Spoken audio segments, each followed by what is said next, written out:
Je voudrais commencer par la conclusion de M. Patrick et dire que la conférence de Lomé doit rester une conférence historique.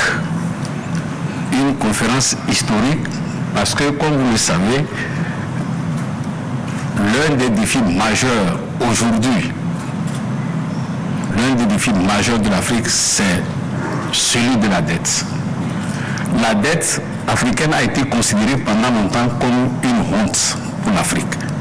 Mais je crois que désormais, grâce à l'Union africaine, grâce à cette conférence, je crois que la question a été démystifiée. Elle a été totalement démystifiée et les débats que nous avons eus, les conclusions auxquelles nous sommes parvenus montrent qu'en fait, la part de l'Afrique dans cette question, dans cette problématique de la dette est minime. Et je vais dire pourquoi. Dans vos conclusions, dans nos analyses, dans nos conclusions, nous avons relevé deux types de contraintes. Et Patrick l'a rappelé d'ailleurs. Il y a des contraintes internes à l'Afrique. Il y a des contraintes internes à chaque pays, le cadre macroéconomique qu'il faut assainir, la consolidation budgétaire qu'il faut avoir, les questions internes de gouvernance qu'il faut régler. Chacun de nos pays a eu à faire face à ces contraintes. Mais vous êtes tous des experts ici des finances. Ces contraintes sont en train d'être levées. Et je ne pense pas que ce soit ces contraintes qui aient pesé sur l'endettement de l'Afrique.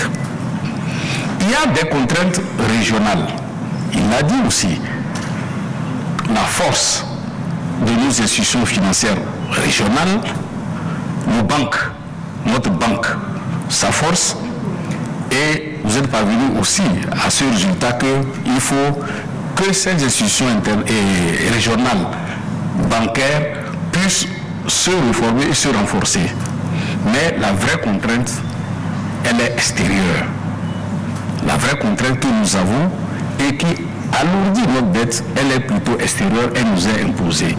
Et hier, dans les interventions de leurs excellences, vous avez vu les orientations qu'ils nous ont données.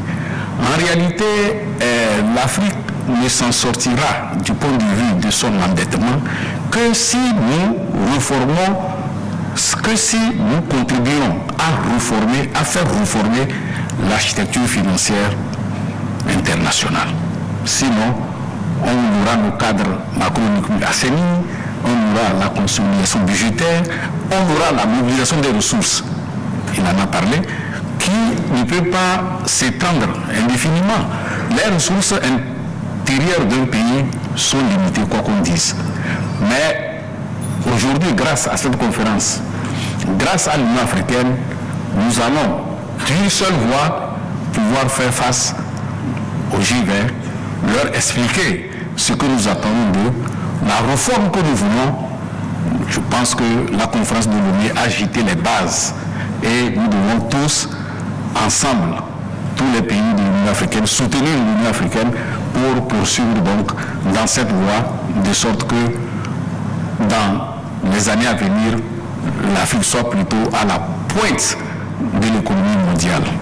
Nous avons les ressources internes, nous avons les ressources du sous-sol, il ne reste qu'à régler cette question de l'architecture financière internationale pour que nous puissions inverser la tendance sur le plan mondial. Je voudrais vous remercier tous. Tout à l'heure, nous avons écouté, disons, la motion spéciale de félicitations que cette conférence a bien voulu adresser à son Excellence, M. Faure Essoz-Menassine, le président du Conseil de la République togolaise. Je voudrais vous remercier pour cette motion et vous dire que son Excellence, donc, M. Faure Essoz-Menassine, se fera vraiment le devoir et l'honneur de porter la voix de l'Afrique sur cette question. Ça, je peux vous rassurer qu'il portera bien cette question et que dans les mois à venir, nous sentirons effectivement qu'il va accepté avec joie et qui va porter donc la question devant ses pairs, les autres chefs d'État des pays africains, et cela en rapport avec la Commission de l'Union africaine que nous avons aussi mandaté pour prendre cette question. Pour terminer, je vous remercie d'avoir fait le déplacement de Lomé et remercier donc l'Allemagne pour le soutien qu'elle a apporté donc à l'Union africaine pour l'organisation de cette rencontre.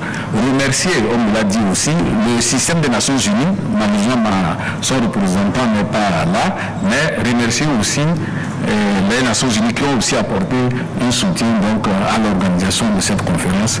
Sur ce, donc je souhaite bon retour à chacun de nous tous, bon retour à vous, et surtout, pour que ce ne soit pas un sommet de trop, l'Union africaine, nous vous recommandons d'organiser une réunion